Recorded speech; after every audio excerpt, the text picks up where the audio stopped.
नमस्कार। जय हिंद दोस्तों। एक बार फिर स्वागत है आप सभी का सत्येंद्रनाथ टैगोर इंस्टीट्यूट के इस ऑनलाइन प्लेटफॉर्म पर। मेरा नाम है श्रेष्ठ खरे और जो हमने GS paper first part A की यूनिट 2 स्टार्ट की थी उसका आज यह चौथा लेक्चर है, जिसमें हम ओलिकर राजवंश के बारे में पढ़ेंगे। इससे पहले वाले जो लेक्चर हैं वो आपको यूट्यूब के माध्यम से फ्री आप देख सकते हैं। उसमें हमने गर्दविल वंश और नाग वंश के बारे में पढ़ लिया है। आज का हमारा जो लेक्चर है वो ओलिकर राजवंश से संबंधित। चलिए स्टार्ट करते हैं लेक्चर को। सबसे पहले मैं आपको बता दूं कि हम ओलिकर राजवंश के संबंध में क्या क्या पढ़ेंगे। तो यदि हम बात करें ओलिकर राजवंश की,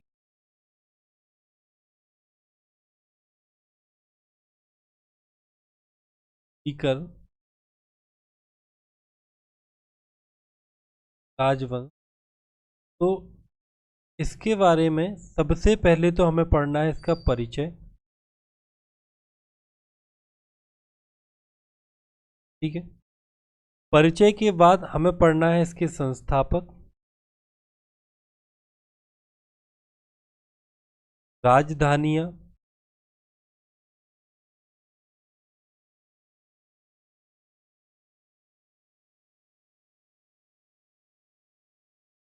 राजधानियों के बाद हम पढ़ेंगे जानकारी के स्रोत,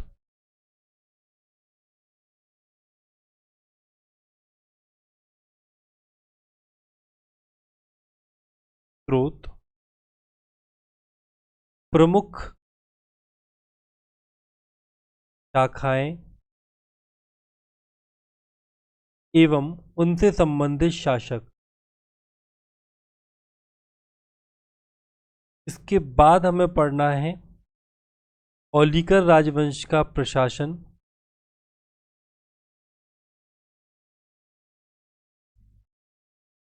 कला एवं वास्तुकला,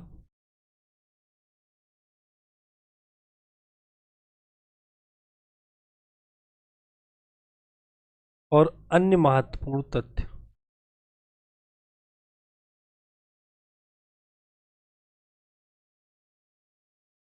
ठीक है। इतना हमको ओलिकर राजवंश के संबंध में पढ़ना है।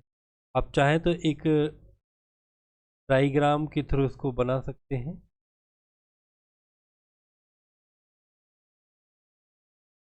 टाइप से आप एक, ताकि आपको याद रहे कि हमें क्या। सबसे पहले हम बात करते हैं परिचय।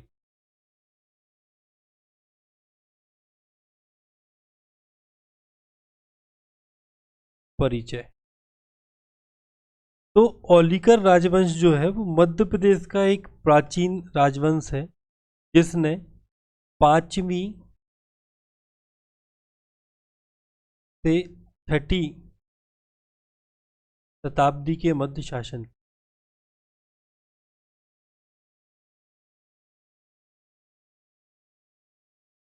मध्य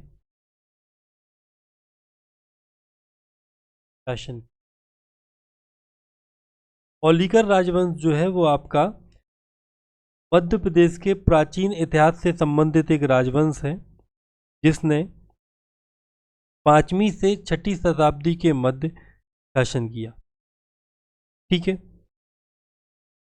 यदि हम बात करें कि इसका जो शासन क्षेत्र है वो कहाँ पे रहा, तो इसका शासन क्षेत्र जो है वो मुख्यतः मध्य प्रदेश के मंदसौर और उसके आसपास के क्षेत्रों में रहा। इन्होंने दसपुर को अपनी राजधानी बनाया था। दसपुर जो कि वर्तमान में मंदसौर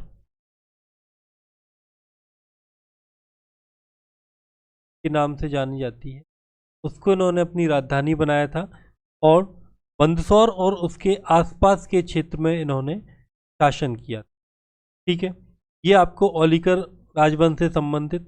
ओलिकर वंश के जो शासक थे, प्रारंभिक तौर पर ये गुप्तों के सामंत थे। बाद में इन्होंने स्वतंत्र सत्ता की स्थापना की। ठीक है।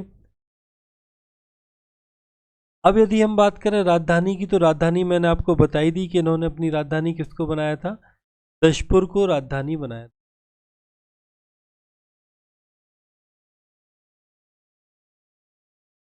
राजधानी जो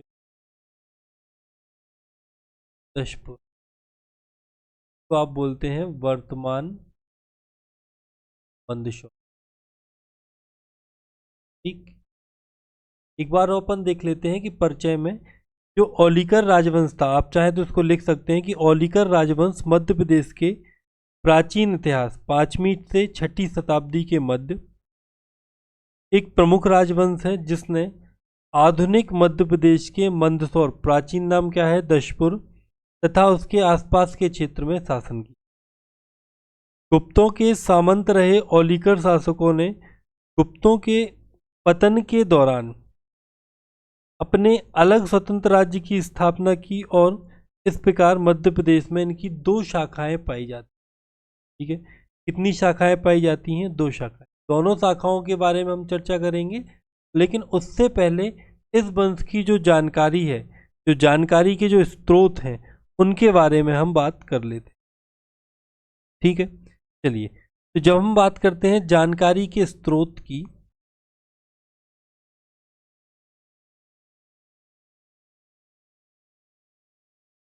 जानकारी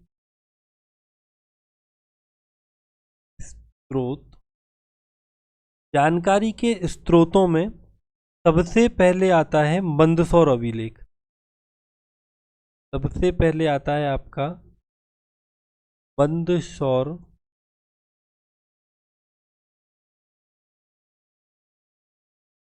अभिलेख। ठीक, मंदसौर अभिलेख जो है ये आपका यशोवर्मन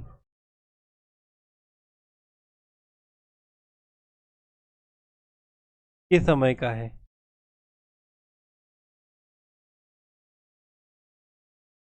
दूसरा आपका आता है गांधार अभिलेख, सॉरी गंगाधर अभिलेख, गांधार नहीं गंगाधर।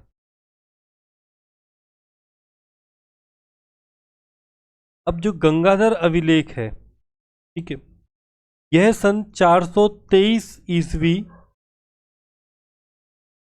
के समय का है। ठीक है, जो कि विश्ववर्मा से संबंधित है। किससे संबंधित है, विश्ववर्मा से संबंधित है।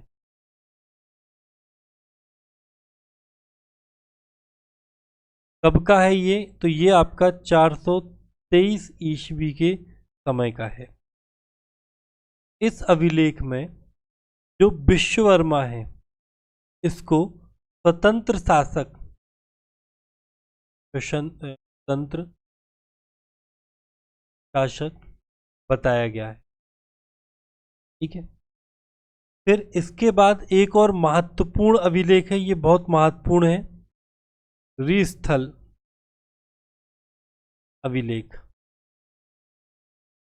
ये जो रीस्थल अभिलेख है, ये आपका मंदसौर के आसपास से मिला, मंदसौर के आसपास से ये मिला है।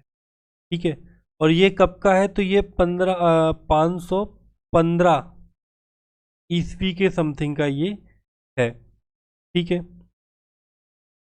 इसमें क्या पता चलता है, जो अभी मैंने आपको बताया था कि औलिकर राजवंश की 2 शाखाएं थी, तो उन दोनों शाखाओं की जानकारी इसमें प्राप्त होती। औलिकर राजवंश की, औलिकर राजवंश 2 शाखाओं की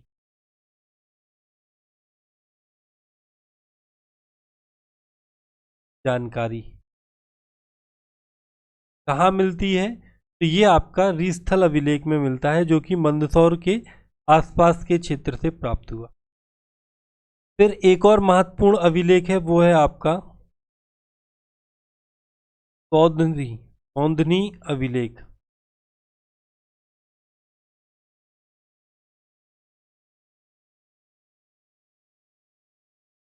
ये आपका यशोवर्मन के समय का है।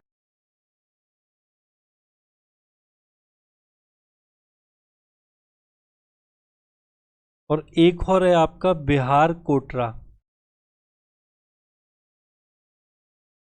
बिहार कोटरा अभिलेख।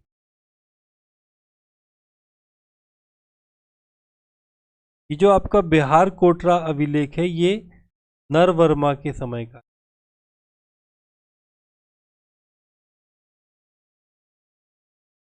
तो इस प्रकार ये जो आपके औलिकर वंश की जानकारी के जो स्रोत हैं वो यहाँ पे मैंने आपको बताए। अब हम पढ़ते हैं औलिकर राजवंश की जो जो शाखाएं हैं उनके बारे में। ठीक है, कौन कौन सी दो शाखाएं। तो जो आपका औलिकर राजवंश था, औलिकर वंश, इसकी दो शाखाएं थी।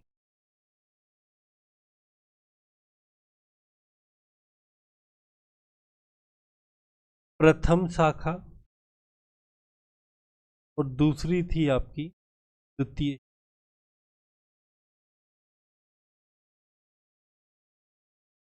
प्रथम शाखा की यदि हम स्थापना की बात करें तो यह किसने की थी? इसकी स्थापना की थी जयवर्मा ने। परंतु वास्तविक संस्थापक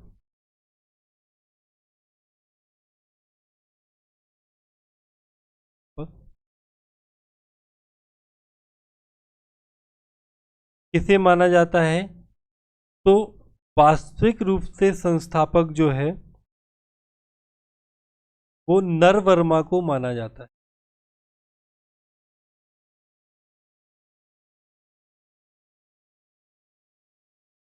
इस वंश के यदि हम शासकों की बात करें तो मैं यहाँ पे क्रमशः लिख रहा हूं। ठीक है, सबसे पहले आए जयवर्मा। जयवर्मा के बाद आए सिंहवर्मा।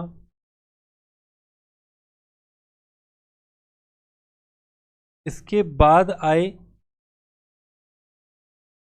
नरवर्मा। नरवर्मा के पश्चात आए विश्ववर्मा।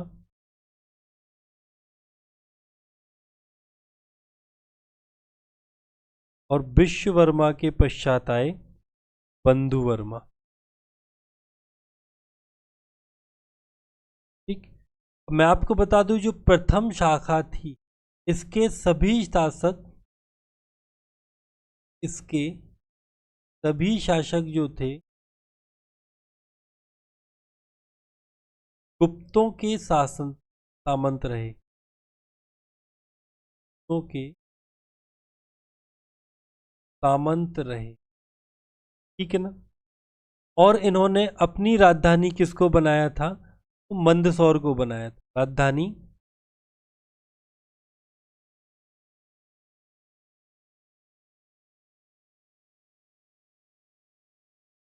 दशपुर मंदसौर को बना। ठीक है ना। फिर हम बात करते हैं द्वितीय शाखा की। तो द्वितीय शाखा की स्थापना की थी,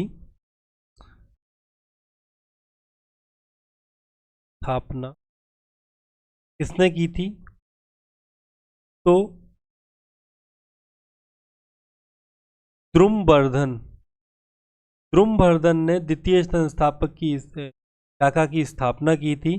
और यदि इसकी हम जानकारी प्राप्त करना चाहें तो कहाँ से मिलती है? तो जो मैंने अभी आपको बताया था रीस्थल अभिलेख जो है उससे यह ज्ञात होता है कि द्रुमवर्धन ने जो मंदसौर में द्वितीय शाखा की स्थापना की थी। और इसी अभिलेख में जो आपका रीस्थल अभिलेख है इसमें इन शासकों का वर्णन भी मिलता है। ठीक है, इन शासकों का क्रमशः वंशावली भी मिलती है। क्या मिलती है? वंशावली भी मिलती है।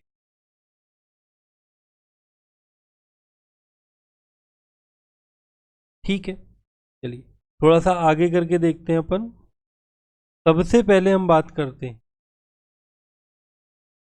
द्वितीय शाखा की, सॉरी प्रथम शाखा की सबसे पहले हम बात करते हैं, फिर उसके बाद हम पढ़ेंगे द्वितीय शाखा। प्रथम शाखा।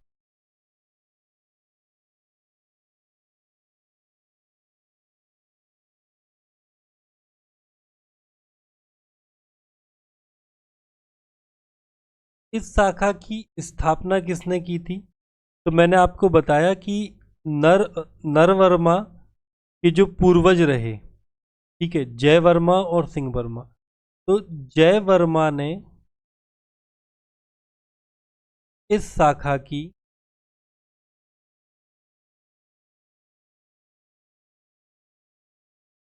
स्थापना की थी।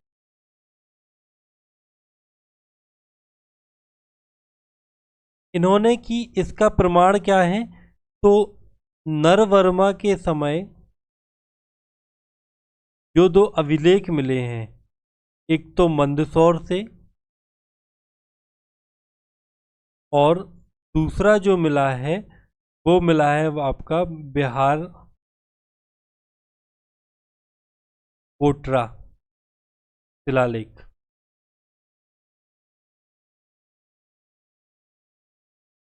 ये दोनों अभिलेख इस बात की पुष्टि करते हैं कि जय वर्मा ने प्रथम शाखा की क्या की थी? स्थापना की थी। और इन्होंने, ये जो जितने भी शासक हुए, इन सब ने गुप्तों के अधीन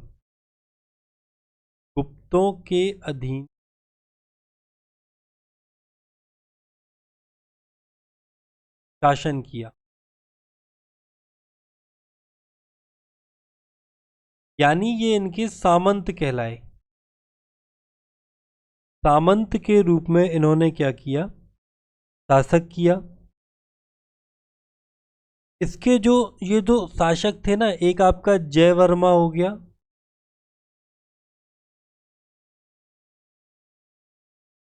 और एक आपका हो गया सिंह वर्मा।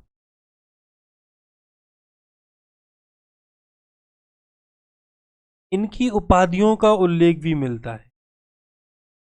जय वर्मा ने देवेंद्र देवेंद्र विक्रम नामक उपाधि धारण की, और सिंह विक्रांत गमनी, सिंह विक्रांत गामनी की उपाधि किसने धारण की? तो यह सिंह वर्मा ने की। ठीक है, ये सभी गुप्तों के अधीन थे। तो जय वर्मा के बाद सिंह वर्मा, और सिंह वर्मा के बाद अगला शासक होता है नरवर्मा। ठीक है, जिसके बारे में हम थोड़ा सा पढ़ लेते हैं, जैसे कि आ सकता है नरवर्मा। ठीक, नरवर्मा जो है वो औलिकर वंश का वास्तविक संस्थापक कहलाया। वास्तविक संस्थापक बोला गया इसे। इसके संबंध में जानकारी या इससे संबंधित जो शिलालेख हैं वो मंदसौर, ठीक है, या फिर हम ऐसा भी बोल सकते हैं कि मंदसौर और बिहार कोटरा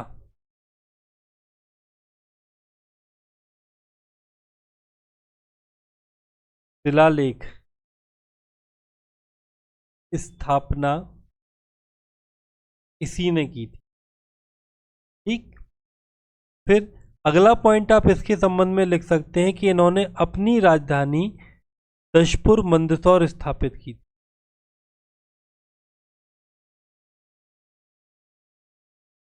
राजधानी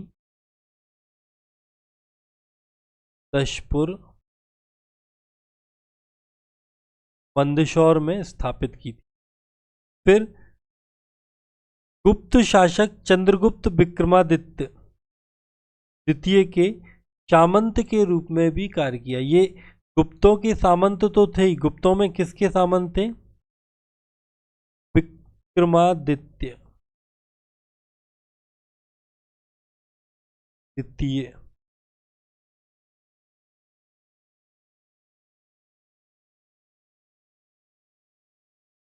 के सामंत थे। ठीक है, फिर इनके पश्चात आते हैं आपके विश्ववर्मा।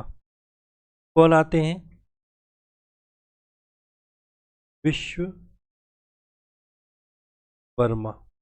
ठीक है, तो विश्ववर्मा जो हैं वो नरवर्मा के उत्तराधिकारी हुए। नरवर्मा के उत्तराधिकारी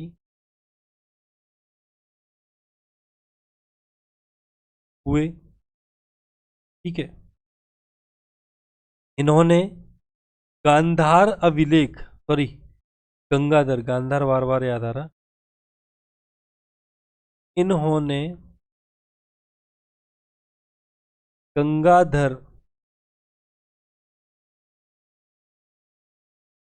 अभिलेख उत्कीर्ण करवाया। ठीक है, इसके अलावा इन्होंने कुमारगुप्त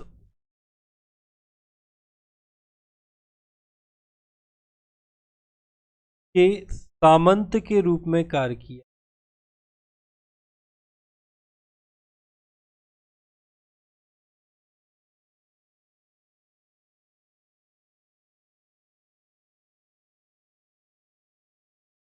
ठीक है, किसके सामंत रहे? ये कुमारगुप्त के सामंत रहे। ठीक है, इसके बाद आते हैं आपके बंधु वर्मा।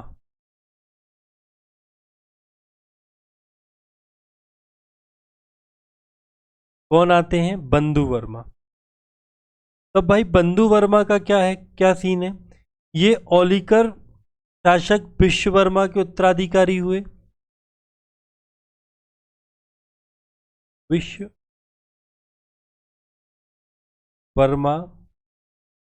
का उत्तराधिकारी।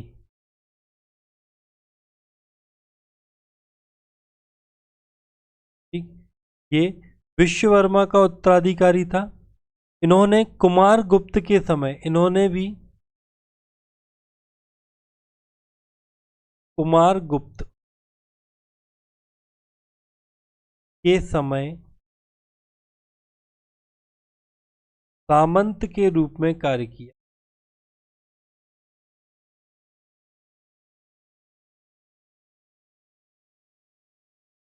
कार्य, ठीक है, इनके बारे में दसपुर, इनकी जो जानकारी, इनके शासनकाल की जो जानकारी है वो आपको दशपुर शिलालेख से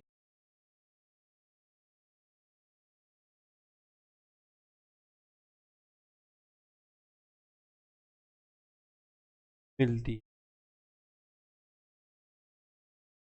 ठीक है, इन्होंने मंदसौर में सूर्य मंदिर का जीर्णोद्धार भी करवाया था। ये इंपॉर्टेंट पॉइंट है। मंदसौर में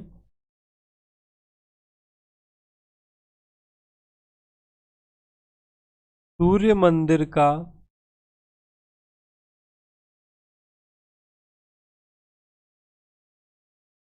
जीर्णोद्धार भी कराया था। ठीक है, तो ये हो गए आपके प्रथम जो शाखा है उससे संबंधित शासक और उनके बारे में महत्वपूर्ण जान। ठीक है भैया, अब इसके पश्चात हम बात करते हैं हमारे जो द्वितीय शाखा है उसके बारे में। द्वितीय शाखा, तो अब हम बात करते हैं औलिकर वंश की द्वितीय शाखा की, या दूसरी शाखा। ठीक है, तो इस शाखा की स्थापना किसने की थी? अभी मैंने आपको बताया था कि इस शाखा की जो स्थापना है वो किसने की थी? जल्दी से बताइए कमेंट में। इस शाखा की स्थापना द्रुमवर्धन द्वारा की गई। किसके द्वारा की गई थी? द्रुमवर्धन द्वारा की गई। दसपुर में ये जो शाखा थी, इसके जो शासक थे वो स्वतंत्र रहे। ठीक है, कुछ हालांकि शुरू में सामंत रहे, लेकिन बाद में जब प्रकाश धर्मा का शासनकाल आया तो उसके समय इन्होंने गुप्तों से अपने आप को स्वतंत्र घोषित किया और स्वतंत्र शासक के रूप में सत्ता की बागडोर।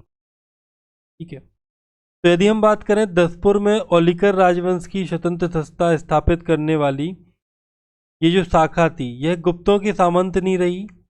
इस शाखा के संबंध में प्रारंभिक जानकारी जो है वो प्रकाश धर्मन के, इसकी जो जानकारी है वो कहाँ से मिलती है? मैंने अभी आपको बताया रीस्थल अभिलेख से। कि किसने उत्कीर्ण करवाया था? तो ये करवाया था प्रकाश धर्मा ने। और ये कहाँ है? तो मंदसौर के आसपास, मंदसौर के आसपास के क्षेत्र से ये अभिलेख मिला, जिसको प्रकाश धर्म के शासनकाल में उत्कीर्ण करवाया गया। ये कब उत्कीर्ण करवाया गया? तो 515। ठीक, कब करवाया गया?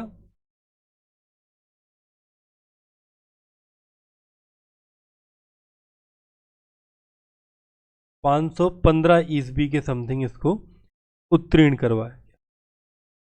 ठीक है, इस अभिलेख में ओलिकर वंश की जो द्वितीय शाखा है, ठीक है, उसका नामोल्लेख, मतलब कि इसके जो शासक हैं उसके बारे में जानकारी प्राप्त होती है, और उत्तराधिकार का जो क्रम है वो भी यहाँ पे बताया गया है। ठीक है, यदि मैं उत्तराधिकार के क्रम की बात करूं द्वितीय शाखा में, उत्तराधिकार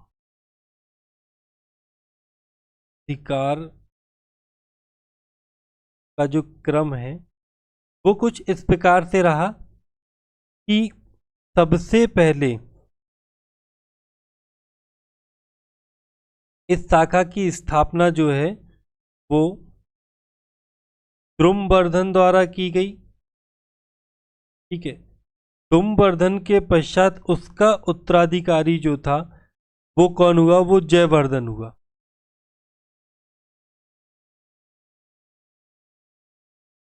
जयवर्धन के पश्चात जयवर्धन का जो उत्तराधिकारी था वो अजीत वर्धन हुआ। अजीत वर्धन, अजीत वर्धन का उत्तराधिकारी विभीषण वर्धन।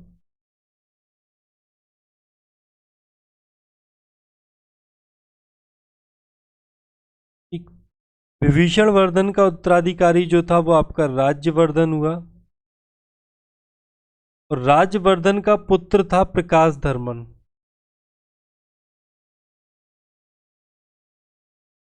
ये जो भैया प्रकाश धर्मा है, इसके बाद बैठा आपका यशोवर्मा।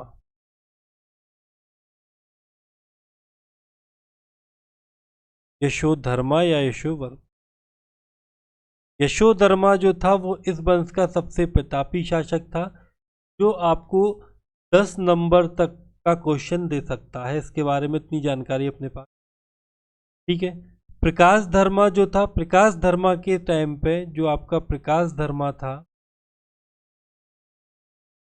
प्रकाश धर्मा जो था, इसके टाइम पे स्वतंत्र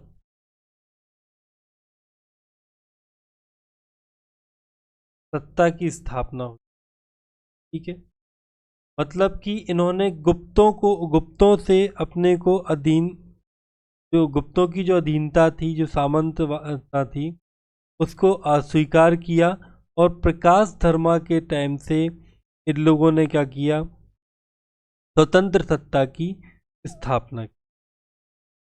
ठीक है, अब उत्तराधिकारिता का क्रम भी मैंने आपको बता दिया।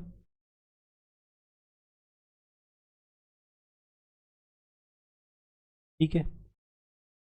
अब जो आपका ये जो प्रकाश धर्मा था ना, ये गुप्त सम्राट स्कंद गुप्त के समय का था, ठीक है, जिसके निधन के पश्चात शीघ्र ही हूणनीता तोड़माड़ को इसने क्या किया, ये स्कंद गुप्त के समय का था, जब स्कंद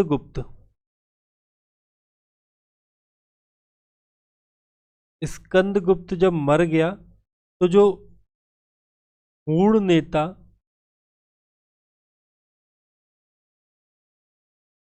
तोड़माड़ जो था, ठीक है, इसको किया गया पराजित, और पराजित करके प्रकाश धर्मा ने स्वतंत्र सत्ता की क्या की भाई, स्थापना की। ठीक है ना। अब इस वंश के जो शुरू के जो शासक हैं, जैसे कि द्रुमवर्धन हो गया, जयवर्धन हो गया, अजीत वर्धन, विभीषण वर्धन, राज्यवर्धन, इनके बारे में ज़्यादा जानकारी नहीं मिलती, लेकिन प्रकाश धर्मन और यशोवर्मन के समय में हमें काफ़ी जानकारी मिलती है। तो हम आज के इस लेक्चर में प्रकाश धर्मन के बारे में पढ़ लेंगे, और कल हम इस यशोवर्मन के साथ शुरुआत करेंगे और इस वंश को ख़त्म कर देंगे। ठीक है ना। चलिए हम बात करते हैं प्रकाश वर्मन की।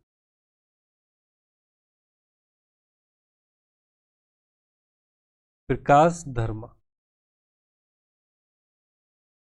यह ओलिकर वंश का एक प्रतापी शासक था। इसके बारे में आप कैसे लिखेंगे, तो सबसे पहले लिखेंगे ओलिकर वंश का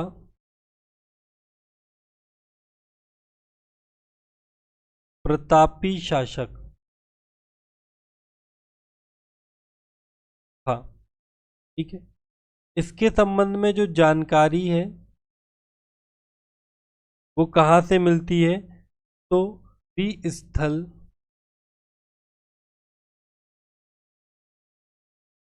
अभिलेख से। ठीक है। इसकी उपलब्धियों की बात करें,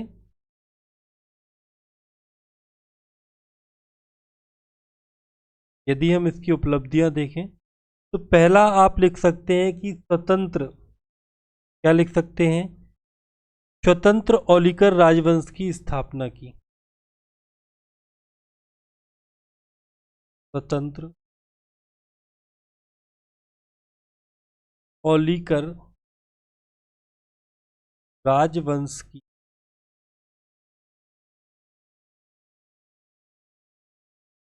स्थापना की। दूसरा पॉइंट आप यहाँ पे लिख सकते हैं, हूण शासक तोड़माड़ को पराजित किया और अधिराज की उपाधि धारण की। हूण शासक तोड़माड़ को पराजित किया और अधिराज की उपाधि धारण की। ठीक। तीसरा पॉइंट आप यहाँ पे बता सकते हैं कि जो स्थल अभिलेख है मंदसौर के निकट से जो प्राप्त हुआ, उसमें यह बताया गया है कि इनने मंदसौर में एक प्रकाशेश्वर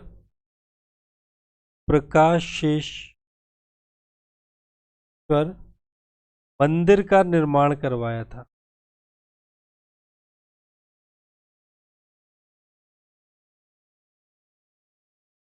ठीक है, ये इनके बारे में बताया गया है। और भागवत प्रकाश की इन्होंने उपाधि भी धारण की, निर्माण करवाया और भागवत प्रकाश की उपाधि धारण की। ठीक है। तो इस प्रकार से जो प्रकाश धर्मा है इसके बारे में हमें जानकारी मिली। ठीक है, तो आज के लेक्चर में हम इतना ही पढ़ेंगे। कल हम यशोधर्मा के साथ स्टार्ट करेंगे, साथ में इस वंश की जो कला एवं स्थापत्य है, प्रशासन है, जो अन्य महत्वपूर्ण तथ्य हैं उन सभी को कवर करते हुए इस वंश को समाप्त करें। ठीक है, तो चलिए आज के लेक्चर में इतना ही, मिलते हैं कल। यदि लेक्चर अच्छा लगता है तो इसको लाइक और सब्सक्राइब जरूर करें चैनल को। ठीक है, जब तक के लिए जय हिंद जय भारत।